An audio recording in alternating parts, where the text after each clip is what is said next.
દિવાળીના ઉત્સવો પહેલા ફટાકડા ફોડવા પર સંપૂર્ણ પ્રતિબંધને હળવો કરવાનો સ્પષ્ટ સંકેત આપતા સુપ્રીમ કોર્ટે શુક્રવારે જણાવ્યું હતું કે દિલ્હી એનસીઆરમાં ફટાકડા ફોડવા પર સંપૂર્ણ પ્રતિબંધ વ્યવહારુ કે આદર્શ નથી.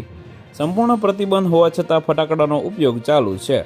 આવા આત્યંતિક આદેશો સમસ્યાઓ ઊભી કરે છે અને સંતુલન જરૂરી છે.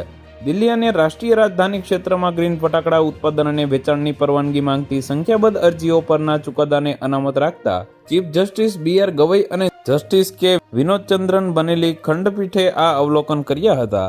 સંપૂર્ણ પ્રતિબંધને હટાવવાની જોરદાર રજૂઆત કરતા કેન્દ્ર NCR વતી હાજર રહેલા સોલિસિટર જનરલ તુષાર મહેતાએ જણાવ્યું હતું કે બાળકોને દિવાળી અને અન્ય તહેવારો પર કોઈપણ સમય નિયંત્રણો વગર ફટાકડા ફોડવાની મંજૂરી આપવી જોઈએ.